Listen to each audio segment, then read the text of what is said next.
मगहर से सतलोक गए कबीरा, जाका पाया नहीं शरीरा। सर्व सृष्टि रचनहार कबीर परमेश्वर जी के 507वें निर्वाण दिवस के उपलक्ष्य में दिनांक 6 से 8 फरवरी 2025 को नेपाल सहित भारत के 11 सतलोक आश्रमों में 3 दिवसीय महासमागम का आयोजन किया जा रहा है। इस शुभ अवसर पर दहेज मुक्त विवाह, रक्तदान शिविर, नेत्र व दंत जांच चिकित्सा, आध्यात्मिक प्रदर्शनी, विशाल सत्संग और विशाल भंडारे का आयोजन किया गया है।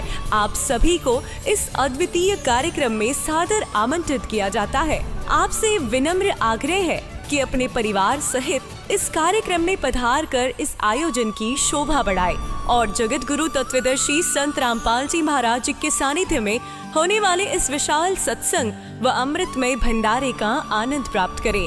इस भव्य कार्यक्रम का आयोजन सभी सतलोक आश्रमों में किया जाएगा। इस कार्यक्रम का सीधा प्रसारण सतलोक आश्रम श्री धनाना धाम, तहसील गोहाना, जिला सोनीपत, हरियाणा से आप 8 फरवरी 2025 को सुबह 9:10 से संत रामपाल जी महाराज यूट्यूब चैनल और स्पिरिचुअल लीडर संत रामपाल जी पर देख सकते हैं।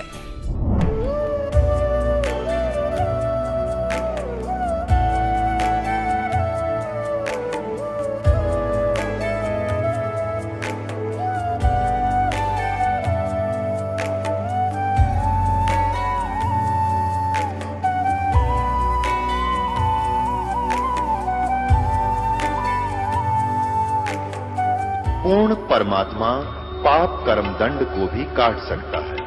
अभी तक जिस भी संत व महापुरुष से मिले उन्होंने यही बताया कि पाप कर्म फल भोगने से ही समाप्त होगा।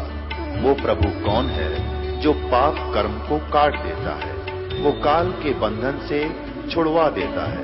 उसका क्या नाम है, पूजा की विधि क्या है? कृपया अवश्य सुनिए जगत गुरु तत्वदर्शी संत रामपाल जी महाराज के अमृत वचन। दर्शकों, कभी कभी जीवन के कष्ट इतने बढ़ जाते हैं कि हर रास्ता बंद लगने लगता है और अंत का विचार मन में घर कर जाता है। एक ऐसी ही कहानी है ऋषिपाल जी की, हरियाणा के कुरुक्षेत्र से। व्यवसाय में भारी नुकसान और कमर के असहनीय दर्द ने इन्हें आत्महत्या तक के विचारों की ओर धकेल दिया। लेकिन इनके जीवन में ऐसा क्या हुआ जो इन्होंने संत रामपाल जी महाराज की शरण ग्रहण की? और क्या वास्तव में संत रामपाल जी महाराज के उपदेशों ने इनकी जिंदगी बदल दी? आइए सुनते हैं ऋषिपाल जी की सच्ची कहानी, उन्हीं की जुबानी। नमस्कार सर। नमस्कार सर। सर क्या नाम है आपका? सर ऋषिपाल। ऋषिपाल जी आप कहाँ से हैं? मैं हरियाणा कुरुक्षेत्र का रहने वाला हूँ और अभी फ़िलहाल डेट में सुंदरगढ़ डिस्ट्रिक्ट और उड़ीसा स्टेट में अपना बिजनेस कर रहा हूँ। सर संत रामपाल जी महाराज से नाम दीक्षा आपने कब ली? सर 10 मई 2020। संत रामपाल जी महाराज से नाम दीक्षा लेने से पहले आप क्या भक्ति साधनाएं करते थे? सर मैं जहाँ भी रोड में जाते निकलते 4 ईंट जहाँ मिलेगी मेरे को, मैं वहीं मत सर झुका के चलता था कि भाई कहाँ मालिक हैं। मैं मालिक के ऊपर विश्वास करता था। मंदिरों में, गुरुद्वारा, मस्जिद, सब जगह गया मैं। जिसको भी पूछता था ईसा मसीह में पूछा, वो बोला कि जो सबका मालिक एक है तो वो कौन है? बोला वो कोई अन्य है। मैं बोला आपके यीशु नहीं है? बोला नहीं है। मैं बोला ठीक है जी। वहाँ से भी नाम राम के चल देता था। मैं हर जगह घूमता था, मेरे को मालिक की तलाश थी। उसी के ऊपर सिर्फ एक मेरा विश्वास था, बाकी और कुछ भी नहीं था कि भाई मालिक है। तो मेरे को ऐसी परेशानियाँ बड़ी चलती रही। मैं बड़ा कांटों पे चलता गया, पर मैंने कभी परवाह नहीं की इस चीज़ की, सिर्फ एक विश्वास के ऊपर कि नहीं, मुझे इस बात का पता चला था कि इस पृथ्वी पे सत्य है। तो मैं उस विश्वास में चलता रहा। मतलब मैं इतना, एक दिन तो ऐसा आ गया मेरे लिए कि भाई आज तो ना, अब मैं मरने की कंडीशन पे चला गया। मैं रोड में निकला कि भाई अब मर जाऊंगा, क्योंकि मेरी पत्नी ने मेरा साथ नहीं दिया, ना मेरी माता ने मेरा साथ दिया। पत्नी को बोला कि देखो मेरा कमर में ये हाल है तो मैं खाना नहीं खा पाता हूँ, और एक मैं बैचलर उसमें रहता हूँ रूम में, फैमिली वाले रूम में रहूँगा तो मेरे को लैट्रिन बाथरूम नज़दीक में मिलेगा तो मैं हो भी सकता हूँ। और बैचलर उसमें मैं जाता था जंगल में रात को 3-3 बजे। मैं क्या करता था, मैं पत्थर उठाता था, पहले चारों तरफ फेंकता था कि कोई जानवर ना हो। फिर मैं वहाँ बड़ी मुश्किल से रो पीट के बैठ के आता था। तो एक दिन बहुत ज़्यादा तकलीफ़ हो गई कि मैं बर्दाश्त नहीं किया, फिर मालिक नहीं अब कुछ नहीं रहा, चलो चलता हूँ। अब आप रोड में निकला, रोड में निकल के खड़ा हो गया कि भाई जैसे कोई गाड़ी आएगी मैं आगे कूदना ही कूदना है। एकदम से मुझे अचानक लगा कि अरे तू तो बोलता था सत्य देखना है मुझे, तो सत्य कहाँ देखा। तो मैं सर वहीं से वापस हो गया और रोते रोते अपने रूम में जाके सो गया। तो ऐसी चलती रही मेरी कहानी, चलती रही। तो फिर मेरे को मेरी बहन है, उन्होंने संत रामपाल जी महाराज से दीक्षा ली हुई थी। तो उन्होंने मेरे को बोला कि भाई एक बार आप संत रामपाल जी महाराज का एक बार सत्संग सुन लो, तो आपको जो लगेगा तो थोड़ा बता देना, आप किसी चीज़ पे विश्वास तो करते नहीं हैं। क्योंकि मेरी सासू माँ मेरे को राम रहीम वहाँ लेके गई, वो बोली थी कि मैं तो जब सूखना की थी शादी जैसे करूँगी तो मैं आप गुरुजी के दीक्षा दिलाऊंगी। तो मैं उस टाइम तक क्या गुरु होता है या गुरु के बिना मुक्ति नहीं है, ये अभी सीखने को मिल रहा है मुझे, पहले उस चीज़ का कोई ज्ञान नहीं था। जैसी मेरी सासू माँ लेगी, मैं बोला उसकी श्रद्धा है, उसने सूखना की है, चलता हूँ। तो हम वहाँ गए धन सतगुरु के आश्रम में, राम उसमें, क्योंकि मुझे विश्वास ही नहीं है उसकी बात। तो मैं जो वो सुना रहा था ना, वो तो खुद मैं पब्लिक को बोलता हूँ कि भाई ऐसा इंसान होना चाहिए, ऐसा चलना चाहिए। बाकी तो जो परमात्मा का ज्ञान है वो तो उससे मिला ही नहीं था मुझे, जो मैं चाहता था, जिसकी मुझे खोज थी कि सबका मालिक एक बता रहे हैं। भाई सबका मालिक एक है, वो कौन है। सर फिर आप संत रामपाल जी महाराज की शरण में कैसे आए? सर मैं संत रामपाल जी महाराज की शरण में, मेरी बहन बड़ी है सुदेश देवी, उन्होंने मेरे को बोला कि भाई एक बार ज्ञान सुनो, फिर उसके बाद आगे की मेरे को बताना कैसा लगा क्या लगा। तो फिर जब मेरी बहन ने बताया, बहन को बताने के बाद मैं संत रामपाल जी महाराज का सत्संग देखने लगा। पहले दिन ही मैं पूरे सत्संग में मेरे दिमाग में इतनी फीड होगी रील कि मैं आज तक मैं मैट्रिक क्लास में भी मैं दाने दे के पास होने वाला इंसान हूँ। जैसे मैंने सत्संग सुना, सत्संग सुनने के बाद मैं अपनी बहन को बोला कि बहन मुझे नाम दीक्षा लेनी है। तो नाम दीक्षा मेरी बहन बोली भैया आजकल ऑनलाइन मिल रहा है। मैंने संत रामपाल जी महाराज से ऑनलाइन नाम दीक्षा ली है। सर संत रामपाल जी महाराज से नाम दीक्षा लेने के बाद क्या आपको लाभ भी मिले? सर लाभ अगर मैं बोलूँगा तो शायद कोई विश्वास नहीं करेगा मेरे लाभों पे। सबसे पहला लाभ तो ये मेरी कमर का है, जो आज मैं बिल्कुल सीधा खड़ा हूँ। कैसे मेरे को झुकाओ, कैसे कुछ भी करो, मुझे कुछ फर्क पड़ने वाला नहीं है, जिससे मैं बहुत पीड़ित था। जो ये मेरी कमर का दर्द था, बहुत पुराना दर्द था, मैट्रिक क्लास से मान के चलो। कई डॉक्टरों को दिखाया हूँ, मेरे को कोई आराम नहीं कहीं से मिला। मैं इतना बैंड हो जाता था, बिल्कुल जैसे शरीर है ये ऐसे हो जाएगा, मेरा शरीर इतना ऊपर से ऐसे, और मेरा गर्दन वैसे हो जाएगा। मैं बहुत दुखी रहता था, बहुत परेशानी में रहता था। और मैं जब ये मेरे जिसके भी रूम में मैं रहता हूँ, खुद उनको भी यही बीमारी थी। उनको मैं अपने दर्द में भुवनेश्वर लेके गया, अपोलो हॉस्पिटल में। अपोलो हॉस्पिटल में उनका 5 लाख रुपए खर्चा आया। तो मैं मालिक को याद किया, ये मालिक मेरे को भी यही दर्द है, मैं कहाँ से 5 लाख रुपए लगाऊंगा, नहीं लगा सकता मालिक। मेरे को वो लक्की भाई भी बोला कि ऋषि भाई तू भी करवा ले थोड़ा बहुत इलाज, यहाँ जब आया है तू भुवनेश्वर मेरे साथ। मैं बोला नहीं भाई तू ही इलाज करवा, मेरे बस की बात नहीं है, मैं इलाज नहीं करवा पाऊँगा। तो मैं वहाँ से ऐसे ही आ गया। ये इस दर्द का कोई भी इलाज नहीं था, मुझे बिल्कुल क्लियर पता है, क्योंकि ये जो पेन किलर है मैं खुद अपनी आंखों से देखा हूँ। डॉक्टर पहले सबसे साइन करवाते हैं कि सक्सेस तो ठीक, नहीं सक्सेस तो ठीक। तो पैसा भी गया और सक्सेस भी नहीं है, तो मैं मालिक के ऊपर छोड़ देता था। मालिक ना मेरे पास इतनी पूंजी नहीं है, ना मैं अपना ये इलाज करवा सकता हूँ, और आप ही हैं जो करेंगे, ठीक करेंगे, नहीं है तो आपकी इच्छा है। उस टाइम तक मैं मालिक को बस ऐसे याद करता रहता था। संत रामपाल जी महाराज से दीक्षा लेने से 2 महीने के अंदर मुझे ऑटोमेटिक फील होने लगा कि यार तेरे कमर में जो दर्द था वो कहाँ गया। तो फिर मैं अपने आप को तोड़ना मोड़ना शुरू किया कि कहीं ना कहीं तो फंसा हुआ मिलेगा। तो मैं पूरा शरीर को तोड़ फोड़ लिया, पर मुझे आज तक कोई दर्द नहीं हुआ। ये उसके बाद मेरे को जो पंडितों ने बताया था कि तेरी 40 साल में मौत है। सर मैं काल ने मेरे को 2 झटके दिए हैं मौत के। स्कॉर्पियो में पहले तो मैं बाइक से गिरा तो सामने मेरे से गाड़ी आ रही थी, तो मैं गिर गया। ये मेरे हाथों में निशान है, अभी भी मेरे पास फ़ोटो भी रखी है मोबाइल में, वो दिखा सकता हूँ मैं कि मैं कैसे पड़ा वहाँ पे। तो उस टाइम तो मैं गाड़ी वाले को बोल दिया कि तू जा, गाड़ी मेरे पीछे हो गई, वो जो आगे थी वो पीछे चली गई गाड़ी।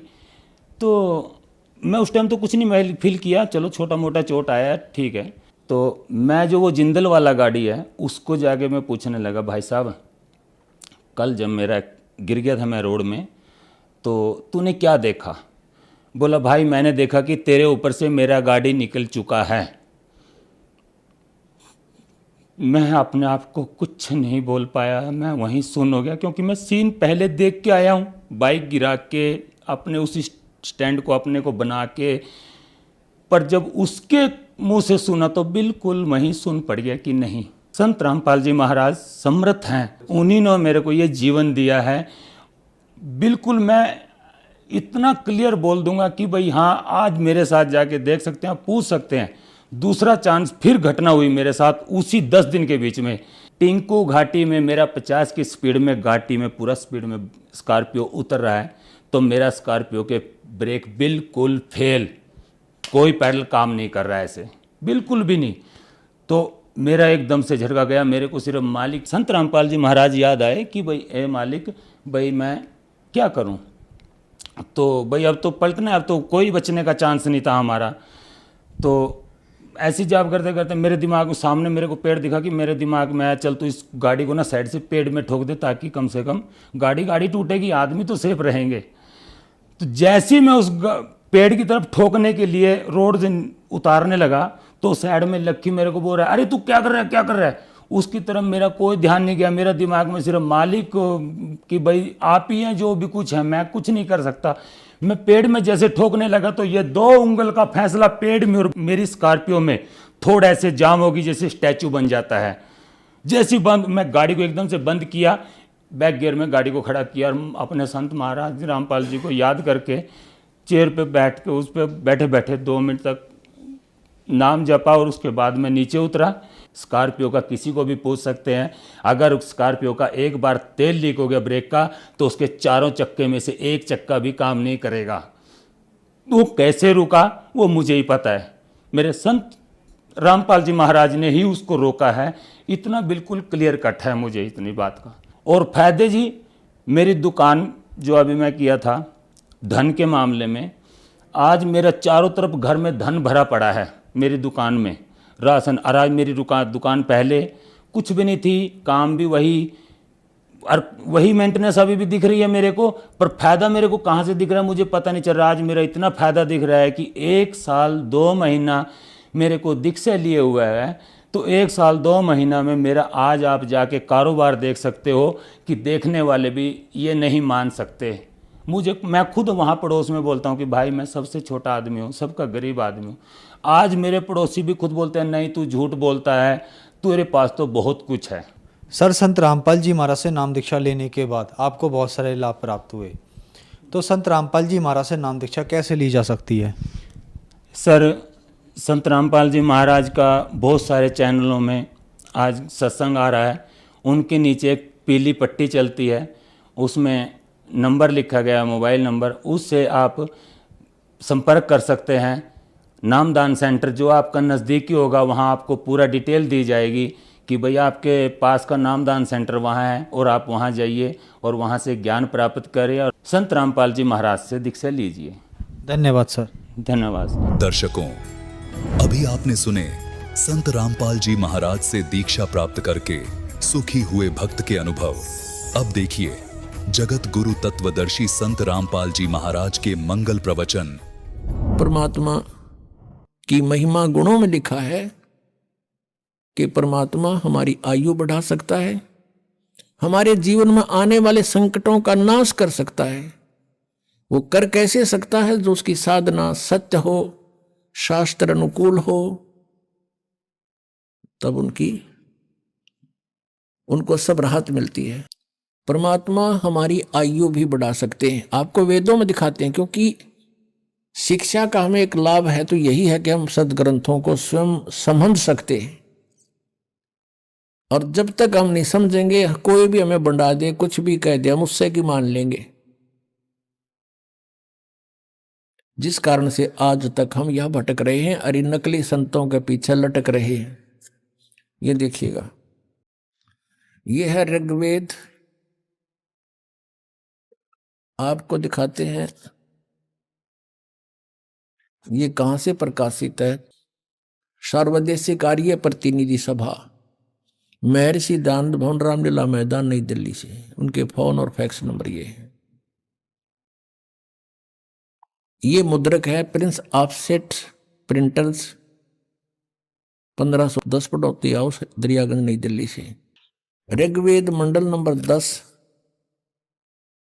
सूक्त 161 161 और मंत्र नंबर 2 में, यदि रोगी नष्ट जीवन शक्ति वाला हो, यानी जिसका जीवन नष्ट होने वाला हो गया है, यदि अथवा सीमा से परे चला गया है, यदि मृत्यु के समीप पहुंच गया ही है, तो भी उस रोगी को, ये देखिए ना, दानंद के भक्ता ने मैं वैद लिख दिया यहाँ पर, क्योंकि दानंद ये मानता था भगवान कुछ नहीं कर सकता, ना रोग काट सकता, ना उम्र बढ़ा सकता, इसलिए यहां लिख दिया मैं वैद।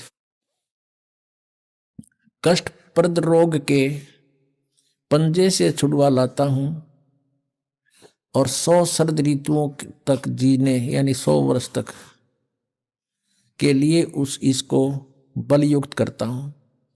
अब यहां जो इन्होंने जानबूझ कर बकवाद करी, इस मूल पाठ में इसमें वेद का जिक्र नहीं, क्योंकि वेद कोई मेडिसिन की बुक नहीं है, ये भगवान की जानकारी महिमा है इसके अंदर। अब यहां तो ये लिख दिया, फिर परमात्मा कहते हैं चोर चोरावे तुंबड़ी, वो गाड्डे पानी में, वो गाड्डे हुआ ऊपर आवे ना, सच्चाई छानी ना है।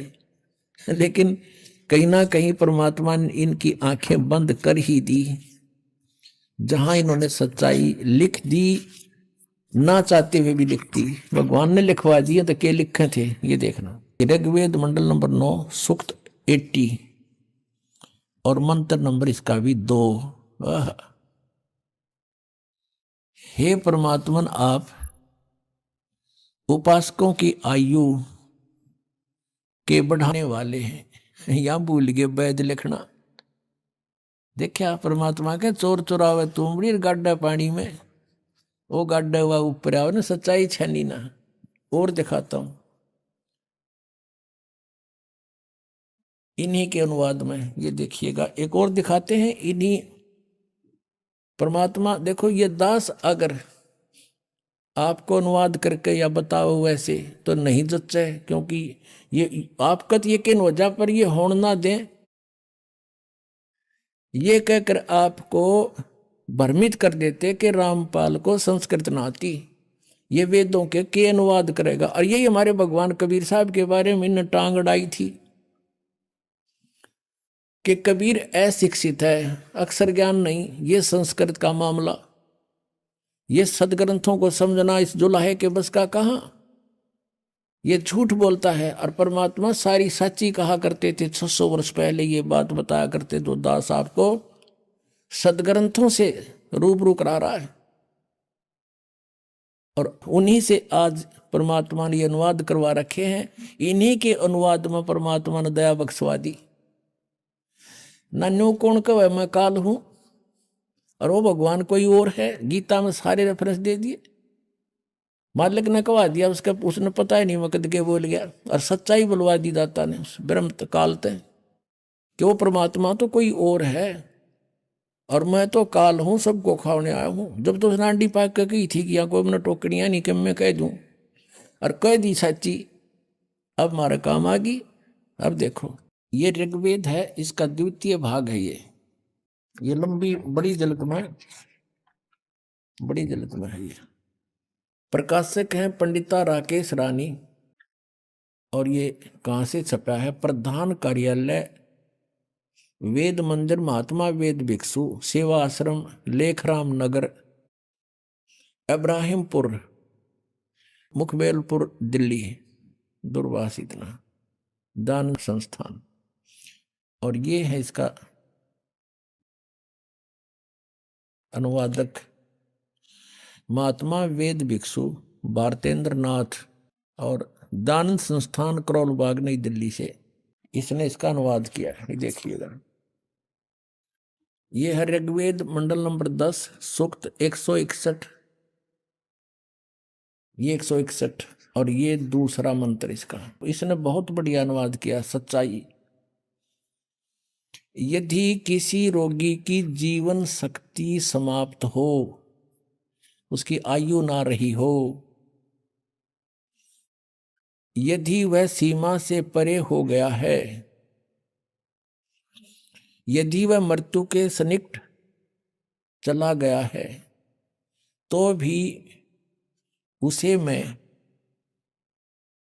भारी कष्टप्रद रोग के पंजे से मुक्त कराऊं तथा उसे 7 वर्ष यानी 100 वर्ष के जीवन हेतु बल संपन्न करूं।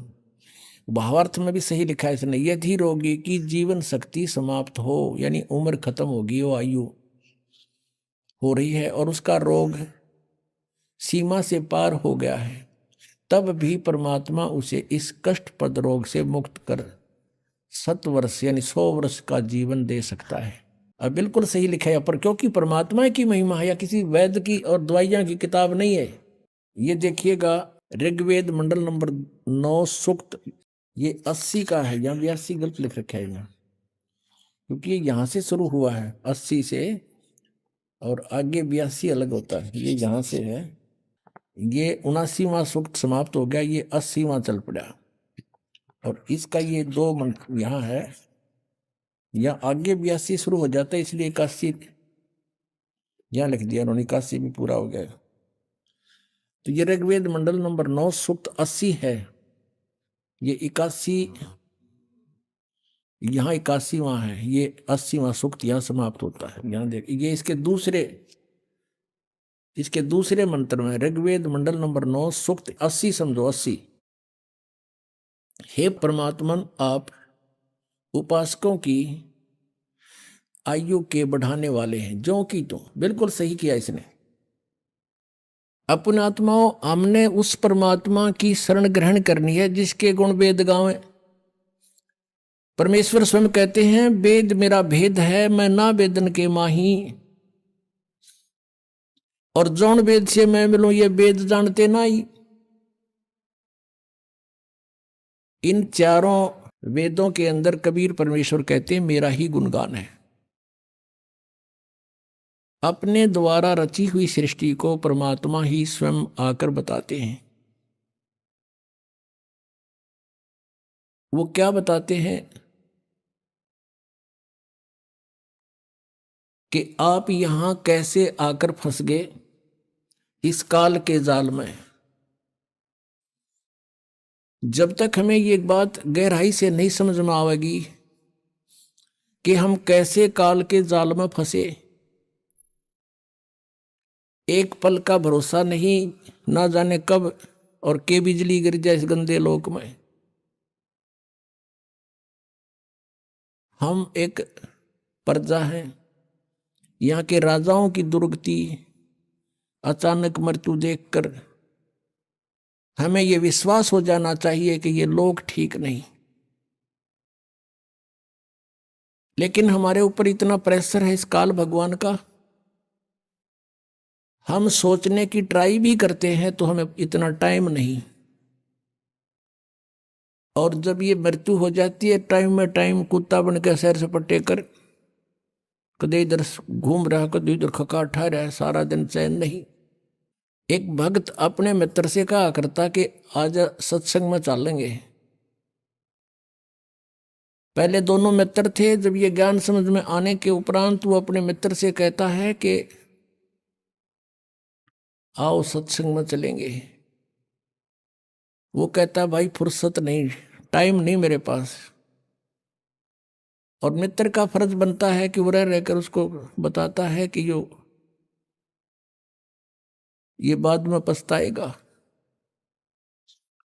रह रह कर वो जाता है, समझाने की चेष्टा करता है, आखिर में निष्कर्ष यही निकलता है, वो कह देता है मुझे फुर्सत नहीं, टाइम नहीं। बहुत बार कहा, उसने यही उत्तर दिया। एक दिन उसकी मृत्यु होगी, अनुपदेशी मित्र की। अब उसको ले जा रहे थे उठा के उसका अंतिम संस्कार करने के लिए। अब वो उपदेशी मित्र भी उसके साथ साथ चल रहा था और कह रहे थे राम नाम सत्य है, सत्य बोलो गत है। और वो कह रहा था आज भाई ने फुर्सत है। वो तो ये पूरा डायलॉग बोल रहे, जब वो एक बार कह दे आज भाई को फुर्सत है, दूसरे कहने लगे भाई तू नो ना बोले, इनका तो चोट लाग रही है, इनको तो इतना, इनका युवा व्यक्ति मर गया और तू मजाक की बात कर रहा है। नो बोला भाई मजाक की ना कर रहा, मैं रो हूं अब इसको। पहले मैं और ये मित्र थे, मैं इसने आधी रात को अर्धरात्रि ना के कह देता चल वहां चलेंगे सांग देखने, ये जब मेरे साथ हो लिया करता। और खोटे कर्माड़ा इसने 20 बार रोया मैं, तू आजा मेरे साथ। मुझे भी ये कहता था कि तेरा तो दिमाग खराब हो लिया, मेंटल हो गया तू, छोटे छोटे बच्चे ये के नुए पड़ जाएंगे। अब पूछो इसके कौन पालेगा बच्चे। अरे तेरा गजब भैया। परमात्मा कहते हैं अपनी महिमा आप बताओ, हमें समझाओ। उस समर्थ की रीढ़ छुपाई। परमात्मा कहते हैं कि मां के गर्भ में उस परमात्मा ने तेरी परवरिश की, और उस समय ना तेरा कोई भाई था, ना बहन, ना माता की को भी उसका पता नहीं था तेरा बच्चा कैसे पल रहा है तेरे पेट में। अब वही बच्चा बाहर आते ही डेली आधा आधा किलो दूध पीने लग जाता है। और वहां कौन पहुंचा रहा था उसके लिए? चाहे कुछ भी सिस्टम किया, परमात्मा का जुगाड़ था सारा। और बाहर भी वही उसका संरक्षक है। अपने बच्चों को परमात्मा से जोड़ देना चाहिए, हमारा परम कर्तव्य है। जब ये बात समझ में आ जाती है, और जो बच्चे युवा हैं, माता पिता वृद्ध हो लिए, वो कुछ पुराने रंग में रंगे हुए हैं, तो कोशिश करें उनको समझाने की। जोर जबरदस्ती नहीं करे, रह रह कर ज्ञान सुनावे, प्यार से समझावे। और अपने परिवार को, रिश्तेदार को जहां तक भी आप जा सकते हो, समझा सकते हो, आपका परम कर्तव्य है। परमात्मा की भक्ति छोड़ के यदि कोई और कार्य संसार में मनुष्य जीवन प्राप्त प्राणी कर रहा है, भक्ति नहीं कर रहा है, तो वह गलती कर रहा है। परमेश्वर की वाणी में लिखा है कि अगम निगम को देख ले और बुद्धि विवेक विचार, उदय अस्त का राज मिले तो वे नाम बेगार। बेगार किसे कहते हैं? पहले समय में, आज से लगभग 40 वर्ष पहले, ये पुलिस वाले इनके थानों में जो है ना व्हीकल नहीं हुआ करते, ये न्यू किसी ने पकड़ लिया करते। कोई टेम्पू वाले ने, कोई जीप वाला मिल गया, फिर उसने सारे दिन रेल बनाए रखते उसकी। ऐसे एक टेम्पू वाला पकड़ लिया और उसको सुबह ले गए 6 बजे और शाम रात ने छोड़ा 12 बजे। सारा दिन उसको उससे अपने जो काम बस गए थे कि रेड लगानी थी, कोई पकड़ना था, वो सब जगह ले गए उसने। और तेल भी उससे डाला अपने पैसों से, और अपना ही खर्चा पूरा किया सारा दिन। और एक पल पंजा टेक्या नहीं उसके टेम्पू का, उधर चलो उधर चलो वहां चलो। अगले दिन वो अपने उस स्टैंड पाया जहां वो सवारी ढोया करता। उन्होंने पूछा भाई कल नहीं आया, क्या बात होगी? वो कह रहा था मैं बेगार में फंस गया कल। सुबह ले गए थे 6 बजे पुलिस वाले, रात ने छोड़ा 12 बजे, और 200 रुपये अपने पल्ले तला दिए। उस समय 200 रुपये तो आज के 20,000 थे, न सोच ले। तो वह बेगार थी, सारा दिन तो उसका न पहिया नहीं टिक्या किता है, यानी मेहनत तो इतनी करी और खर्चा करते होया, इसको बेगार कहा करते हैं।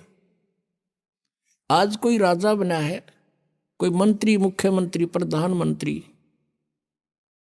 चाहे पृथ्वी का भी शासक क्यों ना हो, यदि वो भक्ति नहीं करता, वो बेगार कर रहा है, अपने पुण्यों का नाश कर रहा है, 1 मिनट की फुर्सत नहीं।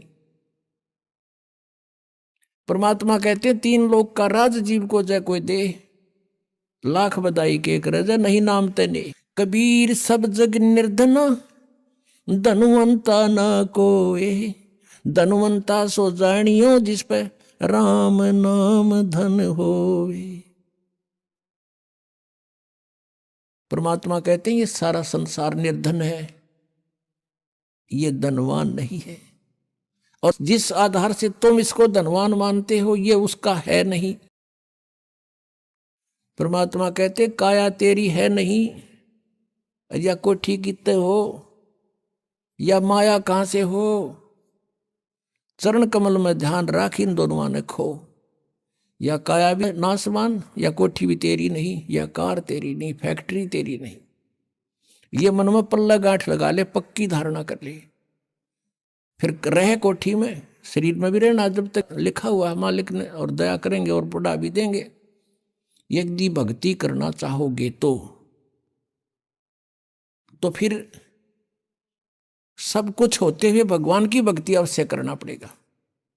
इतनी सी बात है। सारा कुछ कहकर लास्ट में भगवान यही कहते हैं कि मानुष जन्म पाके नहीं रटे हरि नाम, और जैसे कुआ जल बिना फिर बनवाया क्या काम। अब यदि मनुष्य जीवन पाकर हम भक्ति नहीं करते हैं तो जैसे कोई कुआ बना रखा है और उसकी बहुत बढ़िया कंस्ट्रक्शन भी कर रखी है और पानी उसमें है नहीं, जल है नहीं, तो यूजलेस है वह स्ट्रक्चर, कितना सुंदर बना रखा हो।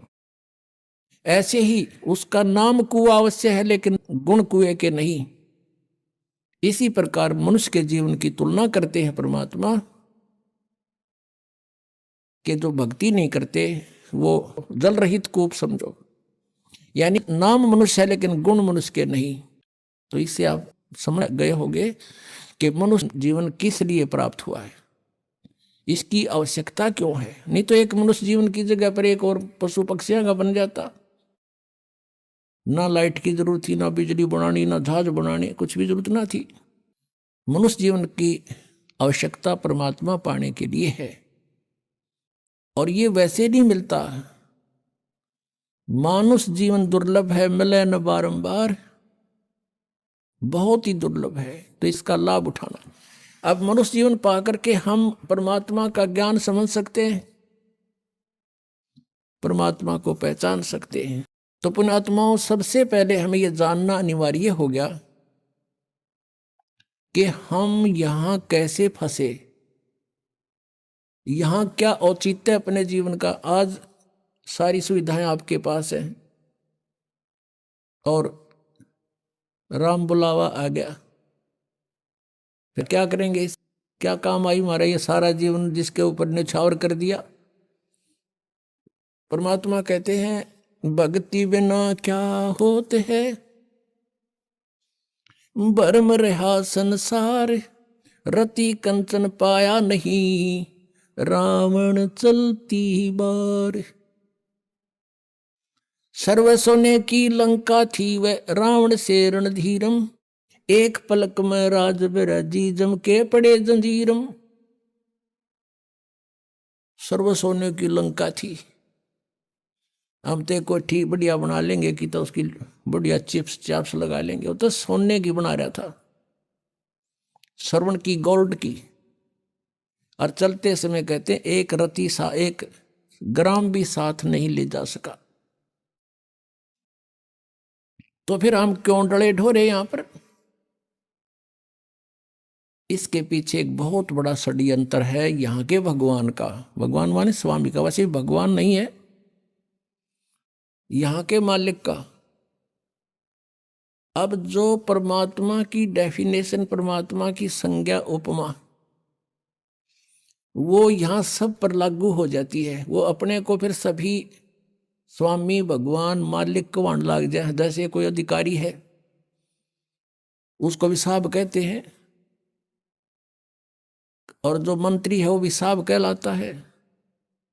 मुख्यमंत्री साहब, प्रधानमंत्री साहब। तो यहां कहने का भाव ये है कि ये भगवान नहीं है, ये इनका सतर दूसरा है भगवान का, इस काल का, और यो भी भगवान कहलाता है, लेकिन भगवान नहीं है। इसलिए गीता जी अध्याय नंबर 15 के श्लोक 16 और 17 में निर्णायक ज्ञान दिया। 16 श्लोक में कहा है कि सरपुरुष और अक्षर पुरुष, इस संसार में ये दो पुरुष, दो प्रभु प्रसिद्ध हैं। इन दोनों के अंतर्गत जितने भी प्राणी हैं वो तो नाशवान हैं, और जीवात्मा किसी की मरती नहीं, और ये दोनों भी नाशवान हैं। इसलिए 15वें अध्याय के गीता जी के 17वें श्लोक में कहा है कि उत्तम पुरुष है तू अन्य परमात्मा इति उदाहरते। उत्तम पुरुष, पुरुषोत्तम, श्रेष्ठ प्रभु, श्रेष्ठ परमात्मा तो कोई और है, इन दोनों से न्यारा है, सरपुरुष और अक्षर पुरुष से।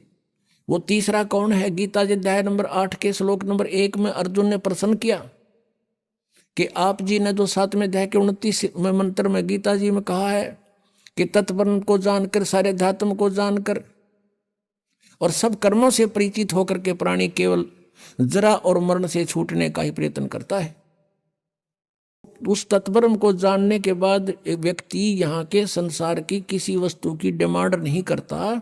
अपना जरा माने बुढ़ापा, वृद्ध अवस्था एक कहर है इस जीव के ऊपर, और फिर मौत इससे बुढ़ा, क्योंकि हम सारा सांग जोड़े बैठी से राजी हो रहे, अपना सारा कुछ हर एक मिनट में मृत्यु होगी, इससे बुढ़ी और के बनेंगे अपने साथ। तो कहते हैं जिसका यह बात समझ में आ गई तत्परम नहीं। वो तत्परम कौन है? अर्जुन पूछा है, क्यों कौन है तत्परम?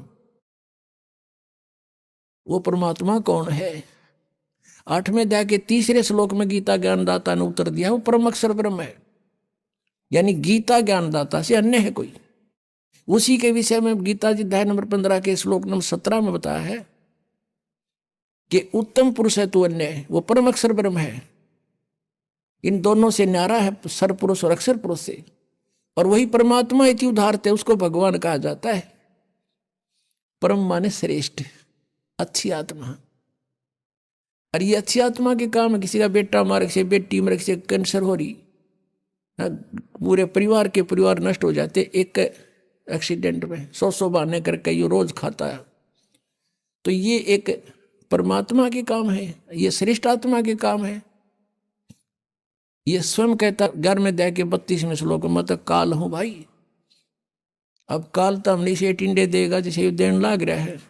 अब 17 में एक बहुत निर्णायक ज्ञान दे रखा है, क्योंकि ये आध्यात्मिक वर्ड है, आध्यात्मिक शब्द हैं, आध्यात्मिक शास्त्र हैं। ये कोई डूम बाट के गीत नहीं, ये गॉड गिवन स्पिरिचुअल नॉलेज है। इसको समझना बालकों का खेल नहीं, जब तक मालिक की सुरत नहीं आवे, कबीर परमात्मा की रजा बिना हम सदग्रंथ भी नहीं समझ सकते। ये सत्कर मान लेना, जीव के बस का नहीं है सदग्रंथों ने समझ सके। ये तो परमात्मा अंदर से प्रेरणा करके अंदर की जो अज्ञान हटाता है जिस दास पर, वो राजी हो जा, प्रसन्न हो जाता है। दास गरीब मेहर सतगुरु की खोले बजर कवाड़ी, जिसके ऊपर परमात्मा मेहर की रदर हो जाती है, उसके वो अंध कपाट खोल देता है। इसमें बताया है कि उत्तम पुरुषत्व ने परमात्मा इति उदाहरते है, जिसको परमात्मा कहा जाता है। अब देखो ये परमात्मा है, इसको तो कसाई बता, जैसे कसाई बकरे पालता है, सब सुविधाएं देता है उन बकरों को, तालाब बनवा देता है, शेड डाल देता है, चरागाह बनवा रखे हैं। और जब वो कसाई जाता है उन बकरों में, बकरे समझते हैं हमारा बहुत नेक मालिक है, हमारे को कितनी सुविधाएं दे रखी हैं, और वो ऐसे उनको हाथ लगा के चेक करता है। बकरे उसको प्यार देते हैं, जीभ से चाटते हैं, लाड देते हैं कि हमारा अच्छा मालिक है, हमारी कितनी केयर टेक रखता है। और उनको ये नहीं पता, वो न्यू देखा है तुम क्या किलो के हो गए, मांस कितना का हो गया इनमें, और वो ने सोचा ये हमारी सेवा कर रहा है, हमें प्यार देना आया है। तो हम यहाँ की सुविधाएं देखकर, यहाँ काजू किस्मत सेब संतरे की इतने सुंदर बाग बगीचे, झरने बहें, दरिया चले, कितना अच्छा यहाँ पर फल फ्रूट कणक, हमने सोचा भगवान बड़ा दयालु, देख किसी सुविधा दे रखी है। और जब दयालु कहाँ जाता, जब किसी बेटा मर गया, कुनबा का परिवार नाश कर देता है, तब कहाँ जाती है इसकी दयालुता। पुण्यात्माओं, ये ज्ञान आज तक किसी ने हमारे को बताया नहीं। ये काल के दूत सतलोक का ठेका ले रहे, ये 2-3 पंथ चाल रहे हैं, इन्हें कह का नहीं पता। और श्रद्धालु आंख मीच के बैठ गए, उनको परम धनी मान के, उनको कख नहीं पता। अब इसमें बताया कि उसको परमात्मा कहते हैं। अब जैसे परमात्मा भगवान का काम होता सुख दे दुख ना दे, तो ऐसे ही वो बकरे ये समझते हैं कि हमारा दयालु मालिक है, और शाम के समय जब उसका ऑर्डर आ जाता वो ना देखता किसका बेटा ले जाना है, किसकी बेटी, किसकी माँ, किसका पिता, वो डंडा लेकर निकाल लेता मोटे मोटे छांट के। और बाकी बकरे जब वो निकल कर चलते हैं ना, निकाल कर उनको पता लग जाता है, वो इधर भागते हैं, कोई इधर भागते हैं वहां से, और भाग लेते हैं। फिर जाएंगे कहाँ, तो चारों तरफ से जबरदस्त बाड़ बना रखी है, सीमा बना रखी है, उनकी जा नहीं सकते, बाउंड्री बना रखी है। तो पुण्यात्मा, परमात्मा उसे कहते हैं जो दुख नहीं दे, केवल सुख दे। तो वो सतलोक में है, वो परमात्मा, वो परमेश्वर सतलोक के अंदर है, और वही परमात्मा कहलाता है। ये लोक त्रयम् आविश्य विवर्ती अवैश्वर है, वो तीनों लोकों में प्रवेश करके सबका धारण पोषण करता है, वो है अविनाशी परमात्मा। तो पुण्यात्मा, अब प्रसंग चल रहा है कि परमात्मा स्वयं आते हैं ये सत्य ज्ञान बताने के लिए, और हम यहां कैसे फंसे ये ज्ञान भी परमात्मा स्वयं ही आकर देते हैं। उसके लिए परमेश्वर ने अपने द्वारा रची हुई सृष्टि का कुछ ज्ञान दिया। जब तक हम इस तत्व ज्ञान की इस कुंजी से परिचित नहीं होंगे, तब तक हम अध्यात्म ज्ञान नहीं समझ सकते। अभी आपने सुने संत रामपाल जी महाराज के मंगल प्रवचन। आइए अब सुनते हैं संत रामपाल जी महाराज से नाम दीक्षा लेकर सतभक्ति करके अद्भुत लाभ प्राप्त करने वाले अनुयायी के विचार। दर्शकों, कलयुग में हर व्यक्ति किसी न किसी दुख से घिरा है, चाहे वो मानसिक, शारीरिक या आर्थिक कष्ट हो। तमाम पूजा पाठ और साधनाओं के बावजूद समस्याएं खत्म नहीं होती। एक ऐसी ही कहानी है हरियाणा के हिसार जिले की कौशल दासी जी की। इन्होंने भी अपने जीवन में हर भक्ति विधि अपनाई, लेकिन फिर भी कोई लाभ नहीं मिला। आइए जानते हैं इनके जीवन में सुख शांति की तलाश कहां पूरी हुई और क्यों इन्होंने संत रामपाल जी महाराज की शरण ग्रहण की। आइए सुनते हैं कौशल दासी जी की कहानी, उनकी अपनी जुबानी। नमस्कार जी। नमस्कार सर। क्या नाम है बहन जी आपका? कौशल दासी। बहन जी, आप कहाँ के रहने वाले हैं? गांव सिवानी बोरा और जिला हिसार। बहन जी, संत रामपाल जी महाराज जी से नाम दीक्षा आपने कब ली? 2011 में 12 फरवरी को। बहन जी, संत रामपाल जी महाराज जी से नाम दीक्षा लेने से पहले आप क्या क्या भक्ति साधना करते थे? सर मैं मतलब कि दुर्गा पूजा जैसे होते नवरात्रे ये रखती थी मैं, और मतलब के व्रत रखती थी बहुत, जैसे कोई भी बता जाता मैं सभी रखती थी। तो बहन जी, जो हिंदू धर्म के अनुसार आप भक्ति साधनाएं पहले करते थे, उनसे आपको क्या क्या लाभ हुए? मुझे कुछ लाभ नहीं मिला भगत जी। जैसे मेरी शादी नहीं हुई थी, मैं उस टाइम से ही रखती थी ये व्रत वगैरह, और शादी के बाद भी मैंने मतलब कि मेरे ससुराल में आके भी मैंने नवरात्रे रखे थे, लेकिन मुझे कुछ लाभ नहीं मिला था उनसे। जैसे भी पहले मेरी गुड़िया हुई, गुड़िया होने के बाद में उन्होंने मेरा दूध नहीं लिया, ऐसे ही मैंने पाली उसको, मतलब ऊपरला दूध पिला के पाली। कभी फट जाता था दूध, कभी कैसे ही दूध, मतलब कि वो बेटी बहुत ज़्यादा बीमार रहती थी मेरी। उसके बाद में बेटा हो गया, तो ये भी बीमार रहने लगा, जैसे हाथ हो तो इसके सभी निकले। मैंने सभी 2 पूजाएं मतलब कि जितनी भी थी मैंने सब झाड़ पूछ करा, लेकिन कुछ भी आराम नहीं मिला इसको। और मेरा बेटा बहुत बीमार रहता था। तो आपने बताया कि आपका बेटा पहले से बीमार रहता था, तो आपके बेटे को क्या प्रॉब्लम रहती थी? जैसे उनके जोड़ निकलने, यहाँ से निकल जाना, यहाँ से असली वगैरह होती है वो निकल जाने, यहाँ से मोटा निकल जाने। तो मैं रोज ही जाके उनसे पड़ोसियों से उसके चकवा के लाती थी। और घर वाले बेचारे चकने के लिए तरसते थे, कहते क्या उठाए इसको, इसके हाथ पैर तो निकलते हैं, हमारा जी तो करता है खिलाने के लिए लेकिन फिर निकल जाएंगे इसके। अब मैं घर का काम करूँ या बच्चे को रखूँ, मैं बहुत रोती थी उस टाइम। फिर ये बीमार भी बहुत रहता था, जैसे जो दूध होता ना ऐसे, तो इसकी उल्टी दस्त ऐसा बुरा हाल रहता था। एक बरवाले में डॉक्टर है बलवीर, मैं हर रोज वहाँ लेके चली जाती थी इसको, लेकिन कुछ भी फर्क नहीं पड़ता था भगत जी। मैं बहुत रोती थी उस टाइम। मेरी एक सिस्टर थी बड़ी वाली, तो उनके ना मतलब के छाती थी, एक साइड से उनकी छाती में गांठ हो गई थी और उनको कैंसर बन गया था। हमने ना उसको बहुत दिखाया, बीकानेर तक भी लेके गए, लेकिन उसको कुछ लाभ नहीं मिला। वो आखिर में आके वो एक्सपायर हो गए। हमारे घर में बहुत ज़्यादा मतलब मुश्किलों का सामना करना पड़ता। हाँ, बीमार तो हम हमेशा ही रहते थे। जैसे भी मेरे भगत जी पलदारी करते थे, जितना भी कमा के लाते थे सभी बच्चों पे लग जाता था, बीमारी पे लगता। हमारे घर में कुछ भी लाभ नहीं था। कई टाइम तो भगत जी ऐसा आ जाता था कि 10 रुपये का दूध लेती थी मैं, बच्चों को पिलाऊं या मैं चाय पानी पिलाऊं, इतनी मुश्किलें आ जाती थी घर में। काम करते करते भी नहीं मतलब कि लाभ नहीं मिल रहा था किसी चीज़ का भी। और पलदारी का तो ऐसा काम था भगत जी, जैसे काम आएगा तो काम बन जाएगा, नहीं तो बस बेले बैठे रहना था। अब 2 बच्चे हो गए, कोई काम नहीं था, और ऐसे कर करके टेंशन भी बहुत, घर में कैसे भी बहुत रहती थी। ऐसे एक दूसरे के साथ में खिंचातानी भी बहुत ज़्यादा रहती, परिवार में भी आपसरी में रहती थी। जैसे लड़ाई झगड़ा भी बहुत ज़्यादा रहता था। तो बहन जी, जैसा कि आपने बताया कि आपके परिवार में संत रामपाल जी महाराज जी से जुड़ने से पहले बहुत परेशानियां थी। आपकी सिस्टर को कैंसर हो गया, आपके साथ परेशानी रहती थी, आप बीमार रहते थे, आपकी गुड़िया हुई वो भी बीमार रहती थी, आपका बेटा था वो भी बीमार रहता था, और साथ ही साथ आर्थिक स्थिति भी आप लोगों की बहुत खराब थी।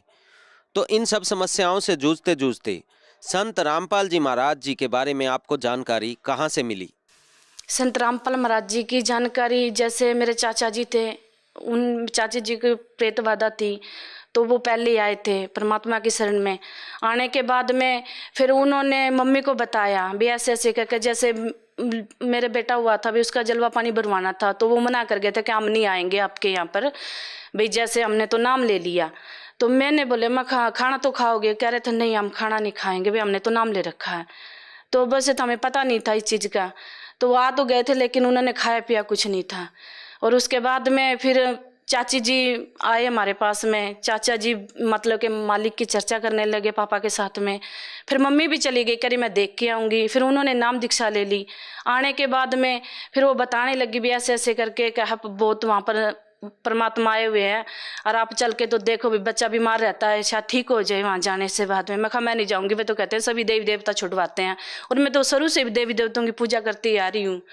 तो कह रही थी एक बारी जाके तो देख ले, क्या फिर देख लेना। मैं कहा चल ठीक है, अगर आप कह रहे हो तो भाई मैं चल पड़ूंगी आपके साथ। सतलोक आश्रम में मम्मी मेरे को साथ लेके गई, मेरे भगत जी को लेके गई साथ में, भाई आप चलो और वहाँ देखो, आपके समझ में आए तो नाम ले लेना, नहीं मना कर देना। मैं ठीक है मम्मी में हम चल पड़े। हम 2 चले गए, मैं और मेरे भगत जी साथ में। हमको शाम को सत्संग सुना संत रामपाल महाराज जी का। फिर हम सुबह आ गए, क्योंकि मेरे को तो बच्चे को मेडिकल में लेके जाना था, भाई ठीक नहीं था ये। आ गए तो वहाँ से दवाई दुआ के मैं घर पे आ गई। तो 2 दिन देखा मैंने, 4 दिन बच्चा तो बिल्कुल ही ज़्यादा डाउन होता जा रहा था। और मेरा तो ऐसे हो रहा था, मैं ये इसको क्या हो रहा है, ना तो इसके हाथ पैर सेट हो रहे हैं, ना इसके मैं उल्टी दस्त बंद हो रहे हैं। तो फिर मम्मी जी कहने लगी, पापा जी भी, क्या बेटा आप ऐसे करो, आप एक बारी आश्रम में चले जाओ, और आपकी मम्मी ने नाम ले रखा ना, आप वहाँ से नाम लेके देख लो एक बारी। तो मैंने कहा मैं ठीक है पापा जी, मैं कहा अगर आप बोल रहे हो तो मैं संत रामपाल महाराज जी से दीक्षा ले लूँगी, पर लूँगी जब मेरा बच्चा ठीक हो जाएगा अच्छी तरह से। तो पापा जी बोले चलो आप ठीक है, आप ले लो नाम दीक्षा, तो ले जाके और देखो आप, अगर आपको फ़ायदा लगता है तो मैं और मेरे भगत जी हम दोनों ही आ गए। आने के बाद में मैंने मतलब कि 2011 12 फरवरी को परमात्मा से संत रामपाल महाराज जी से दीक्षा ली। जिस टाइम परमात्मा दर्शनों के लिए आ रहे थे, और हमने मालिक से अरदास लगाई, मैंने मखा मालिक ये बच्चा है, इसके हाथ पैर निकलते हैं सारे ही, और उल्टी दस्त इसके दूध बरगे लगे हुए हैं मालिक, मखा ये ठीक नहीं रहता बच्चा। परमात्मा हंसकर बोले बेटा मर्यादा में रहना, इसके कुछ नहीं होएगा। तो उस दिन का दिन है और आज का दिन है, परमात्मा के दया है इस बच्चे पे, ये बिल्कुल ठीक है। और मालिक की दया से मुझको लाभ बहुत मिले हैं। आप परमात्मा किसको संबोधित कर रहे हैं? संत रामपाल महाराज जी को। संत रामपाल महाराज जी परमात्मा हैं और उन्होंने बच्चे को ठीक किया है। उन्होंने, जैसे हमारे घर में कैसे रहती थी, नाम लेने के बाद में सब कुछ ठीक रहने लगा, अच्छा लाभ मिलने लगा हमें। जैसे भगत जी काम करके आते थे, पैसे लाते थे, पैसे भी जुड़ने लगे, बीमारियों से बचे हम। और भगत जी एक प्लाट था, जैसे हमने लेना था, भगत जी कह रहे थे भी एक प्लाट लेंगे, तो मैंने गुरुजी से प्रार्थना लगाई। मैं कहा गुरुजी प्लाट लेना। गुरुजी ने कहा बेटा पैसे हैं? मैं कहा नहीं गुरुजी। कह रहे नहीं लेना प्लाट, तो हमने नहीं लिया। तो फिर उसके बाद में मैं हमेशा प्रार्थना करती थी, परमात्मा मैंने एक छोटा सा प्लाट दुआ दो अलग से। तो मालिक ने वो भी मेरी प्रार्थना पूरी करी। जैसे भी मतलब कि एक प्लाट था हमारे पड़ोस में ही, वहाँ पर ना आदमी गोली खा के मरे हुए थे उस प्लाट के अंदर। उस प्लाट से सभी को डर लगता था। जैसे तीन चार बार किसी को लेके छोड़ रखा था वो प्लाट सर जी। तो हमने भगत जी ने एक दिन मेरे को बोला कि हाँ आप एक प्लाट ले लें आप। मैं कहा कौन सा जी? कह रहे सामने ही है। कहा हाँ अगर आप कहो तो। मैं कहा चल ठीक है ले लो। मैं कहा आप जी अगर मालिक चाहते हैं तो हमने 1.65 में वो प्लाट ले लिया। तो भगत जी आप मानोगे नहीं, इतना सुख दिया उस प्लाट में। आज ना वो प्लाट के नाम से जो लोग डरते थे ना, उस प्लाट में जो आदमी तीमी मरे थे ना, वो पड़ोसियों के चले गए। जिस दिन मैंने पेमेंट करी उसी दिन मैंने जोत लगा दी परमात्मा की उस प्लाट में। तो वो पड़ोसियों के जाके ना यानी कि कहने लगे, क्या उस लड़की में बोलने लगे कि उसे पूछा ना भैया ऐसे रहती, भैया आप कौन हो? कह रहे भैया हमारा कहा, उन्होंने आपका नाम बताया दोनों ने, भैया वो आदमी तिमी है कि वो आपका घर है, तो आप हमारी बेटी में क्या कर रहे हो? कह रहे नहीं। कहा वो हम वहाँ नहीं जाएंगे, वहाँ तो संत रामपाल महाराज जी बैठे हैं, अब हम उस घर में नहीं जा सकते। तो उन्होंने हमें बताया भैया ऐसे ऐसे करके। कहा भैया आपके घर में संत रामपाल महाराज जी है, और वो यहाँ आए थे जो उनसे गोली खा के मरे थे, वो इस लड़की में बोले थे कह जाके। तो आज उस घर के पे आप देखोगे ना भगत जी, परमात्मा ने इतना कर रखा है उसको। एक छोटी सी दुकान के लिए मैंने प्रार्थना लगाई थी। मैं कहा मालिक मैंने छोटी सी दुकान करनी है भगत जी को, अगर आपकी दया हो तो। परमात्मा बोले ठीक है बेटा कर लो। जब हमने वो दुकान करी भगत जी, आज उस दुकान इतनी टॉप से चल रही है वो दुकान, और अच्छा घर बन गया वो वहाँ पर। अब सभी का दिल लगता है वहाँ पर आके भगत जी। जैसे सभी कहते हैं भाई यहाँ पर तो डरते थे लोग लिकड़ते हुए, और आपका तो परमात्मा ने ऐसी सुन रखी है, तो आज इस घर में आकर इतना दिल लगता है क्या बहुत ज़्यादा। मैं ये परमात्मा संत रामपाल महाराज जी की दया है। और जैसे भगत जी लाभ मैं आपको बताऊँ, जैसे मेरी बहन थी, मेरे साथ में उनकी शादी हुई थी, मेरे 2 बच्चे थे और उनके पास नहीं थे। जैसे मेरे को भी दुख होता, तभी मेरे 2 हैं और उसके पास नहीं है। जैसे डॉक्टर को वगैरह दिखाया लेकिन नहीं हो उसको, वो उदास तो रहती थी। वैसे मैं भी क्या कर सकती थी। तो मैंने उससे बोला, मैं कहा बहन तू भी नाम ले ले, परमात्मा दया करेंगे। मैं कहा आप विश्वास करना, मैं कहा मालिक पे ये सब कुछ कर सकते। मैं अपना देख, बेटे की तरफ देख, मैं ये बेटा भी तो ठीक है। तो भगत जी उसने नाम ले लिया। नाम लेने के बाद में परमात्मा ने उसको 3 बच्चे दिए मालिक ने, अपने कोटे से मालिक ने। आज उस बहन के पास 3 बच्चे और इतनी भक्ति करते मालिक, इतने सुख दे हमें।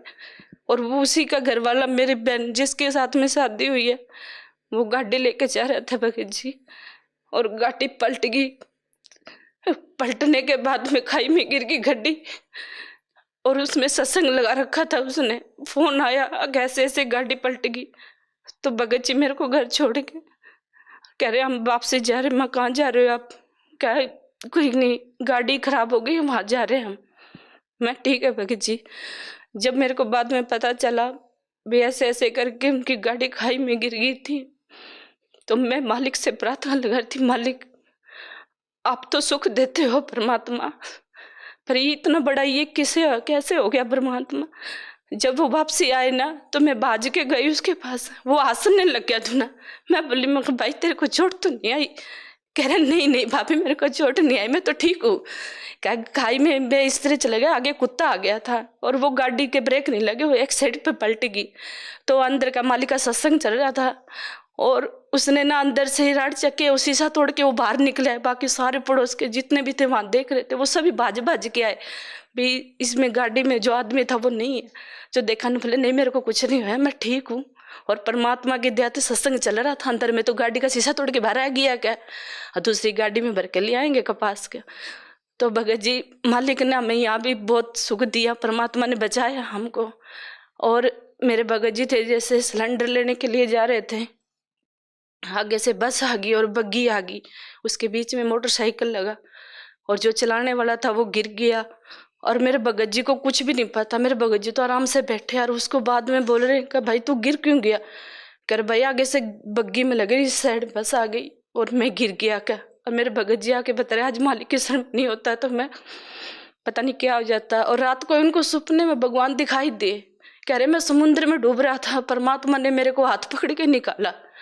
तो सवेरे उनके साथ में ये हादसा हो गया, कहा आज मालिक ने मुझे बचाया है, परमात्मा की दया देगा, आज मालिक की शरण में है ना, तो हर दुख से हम टल रहे हैं, मालिक बचाने।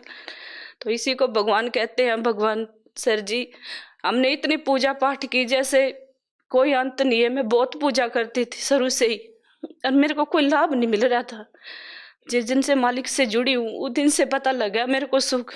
आज मालिक ने मुझे इतना सुख दे रखा ना, परमात्मा ने, कि मैं बता नहीं सकती भगवान के कितने सुख गिनाऊं मैं आपको। बेटा जैसे आज बेटा भी मेरे साथ में है भगत जी, और परमात्मा की दया वो खेल कूद में सब चीज़ों में भाग लेता है, परमात्मा की दया से बिल्कुल ठीक रहता है। बहन जी, आपने बताया कि संत रामपाल जी महाराज से नाम दीक्षा लेने से पहले आपकी बहन के कोई संतान नहीं थी, लेकिन संत रामपाल जी महाराज जी से नाम दीक्षा लेते ही उनको 3 संतानें प्राप्त हुई और आपके बेटे की जो परेशानी थी उसकी हड्डियां जो थी वो खुद ब खुद डिसलोकेट हो जाती थी, वो भी संत रामपाल जी महाराज से नाम दीक्षा लेने के बाद बिल्कुल ठीक हो गया। इसके अलावा आपके पति का एक्सीडेंट हुआ, लेकिन संत रामपाल जी महाराज जी ने आपके पति को खरोंच तक नहीं आने दी और उन्हें भी जीवन दान दिया। आपके देवर की गाड़ी भी खाई में गिरी, लेकिन संत रामपाल जी महाराज ने उन्हें भी जीवन दान दिया। तो अगर ये कहें कि संत रामपाल जी महाराज ने आपके घर में, आपके परिवार में सुखों की बारिश ही कर दी है, तो ये कहना बिल्कुल भी गलत नहीं होगा। तो बहन जी, जो श्रद्धालु आज आपको सुन रहे हैं उन्हें आप क्या संदेश देना चाहेंगे? सर जी, जो भी आज मेरे को देख रहा है, मैं तो यही कहती हूँ संत रामपाल महाराज जी की शरण में आइए। और देख तो सकते हो जी, जैसे अब मैं हूँ, मैं कितनी दुखी थी, जैसे मेरे भगत जी पलदारी करते थे और कितना दुख था, हमारे घर में क्लेश रहता था बहुत ज़्यादा, सभी दुखी थे। और मालिक से, संत रामपाल महाराज जी से नाम दीक्षा लेने के बाद में हमें बहुत सुख हुए हैं। तो मैं तो यही चाहती हूँ जैसे मुझे मालिक ने सुख दे हैं, आप भी ले सकते हो पर संत रामपाल महाराज जी से जुड़कर। बहन जी, संत रामपाल जी महाराज जी से जुड़ने के लिए क्या करना होगा? आजकल तो बहुत चैनलों पे परमात्मा ने संत रामपाल महाराज जी के सत्संग आते हैं और उन पे एक पट्टी चलती है नीचे, वहाँ पर नंबर दिए गए होते हैं और आप उन नंबरों को मतलब कि कांटेक्ट करके आप किसी भी नामदान सेंटर पे फ़ोन करके मतलब बता देंगे आपको भाई कहाँ पर नामदान सेंटर है, तो वहाँ से आप नाम ले सकते हैं। धन्यवाद बहन जी। सत साहिब जी।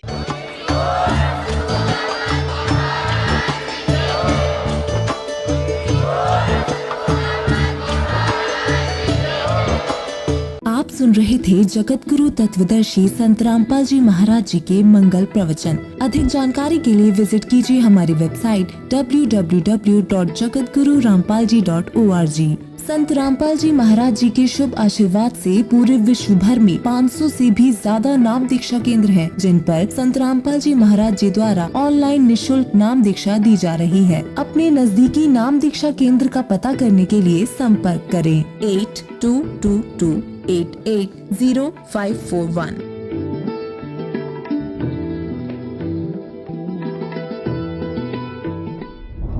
मगहर से सतलोक गए कबीरा, जाका पाया नहीं शरीरा। सर्व सृष्टि रचनहार कबीर परमेश्वर जी के 507वें निर्वाण दिवस के उपलक्ष्य में दिनांक 6 से 8 फरवरी 2025 को नेपाल सहित भारत के 11 सतलोक आश्रमों में 3 दिवसीय महासमागम का आयोजन किया जा रहा है।